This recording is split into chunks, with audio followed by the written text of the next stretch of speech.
Remember that our program is mostly supported by individual memberships, which you can find at joinpakman.com. And for the next 6 days only, you can use the coupon code 2020NOW to get 66% off of the membership of your choice at joinpakman.com.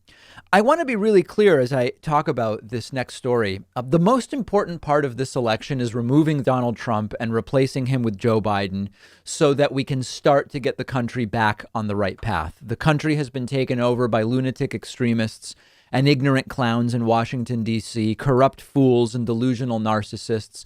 This is not about even Republicans and Democrats. I'll be having a conversation today with the conservative Douglas Murray about actual conservatism. This is something very different. This has been a coup of incompetence which must be remedied. It's dangerous. It's creepy. It's disgusting. It has to be fixed for the sake of all of our futures.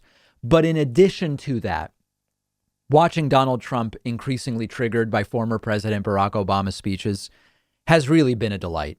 Last week, Barack Obama rallied for Joe Biden in Philadelphia, Pennsylvania. Over the weekend, Barack Obama rallied for Joe Biden in Miami, Florida. And every time Trump starts tweeting conspiracies about Barack Obama, attacks on Barack Obama, because he's just so jealous of Barack Obama. And yesterday, Barack Obama was in Orlando, Florida for Joe Biden. And again, just hammering Trump in exactly the way that most gets to Trump and Trump's insecurities. I really think Obama is going to make Trump explode by election day at this rate. Check this out. Here is Barack Obama going right after Trump on something Trump is very insecure about, which is the size of Trump's crowds, which is, of course, so meaningless, but it just goes to the heart of Donald Trump's narcissism. Any interest in doing the work or helping anybody but himself and his friends or treating the presidency as anything more than a reality show that can give him the attention that he craves, and he does crave attention. This week, with everything that's happening, you know what he brought up? He was fussing about the crowd size at the inauguration again, saying his was bigger. Who is thinking about that right now? Nobody except him. Another theme is that Trump either tries to undo what Barack Obama did or tries to take credit for it. It's one or the other. Either undo it or claim that you actually did it. And again, Barack Obama going right to the heart of that by talking about jobs numbers, which did slow down when Donald Trump became president of the United States. That complicated. Donald Trump likes to claim he built this economy, but I just want to remind you that America created 1.5 million more jobs in the last 3 years of the Obama-Biden administration than in the first 3 years of the Trump-Pence administration. That's a fact. Look it up.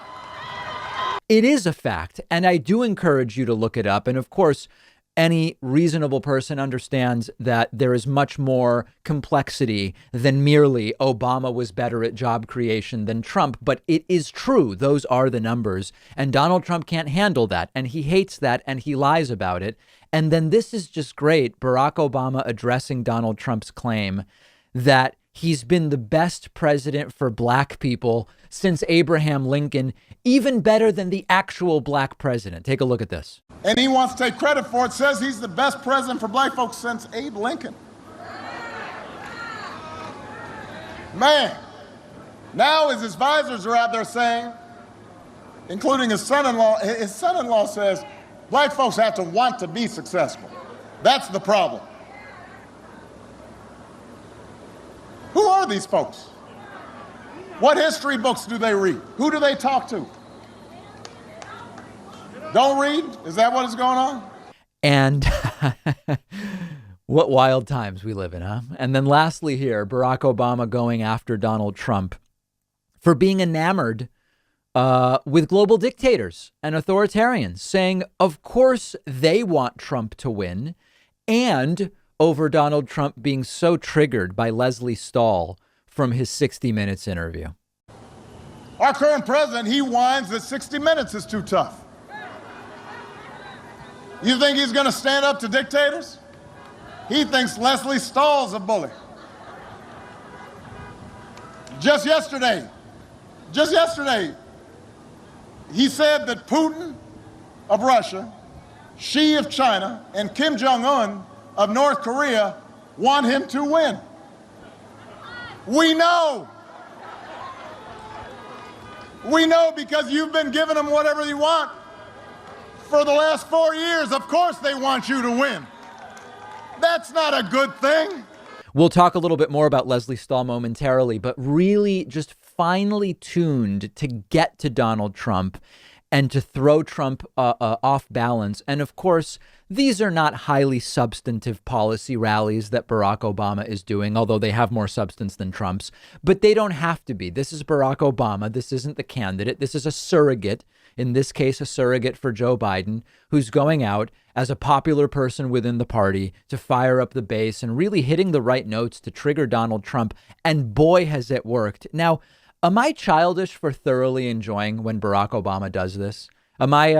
Is it infantile for me to relish Obama taking the gloves off and taking these shots at Trump because it angers Trump more than anything? I care about policy, and we've taken Biden's policy on taxes and done a deep dive as economic policy, energy policy, climate policy, the whole thing.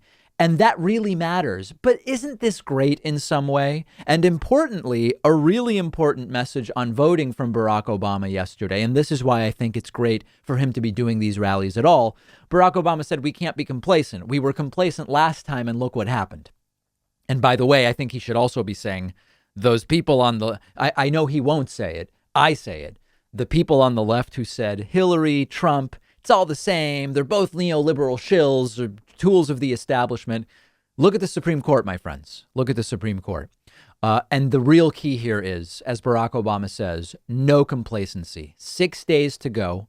The latest numbers on early and mail-in voting, as of this morning, 71 million early votes have been cast. That's more than half of the total number of votes in 2016. Of the 71 million, 48 million roughly have been mail-in. The rest have been in person. Now, of those, 48% of early votes are Democrats. 29% are Republicans. You might see that and say, beautiful. Joe Biden's got this. Remember, of those polled who have not yet voted, overwhelmingly they support Trump. So we have to understand a lot of the early vote seems to be going for Biden. Those waiting to vote on Election Day seem to be leaning Trump. It is not going to be the blowout that these early numbers suggest. We all must vote. Texas is really voting. 87% of the total 2016 turnout has already been cast in Texas, very much suggesting blow it out of the water record turnout in Texas. And I look forward to seeing those numbers.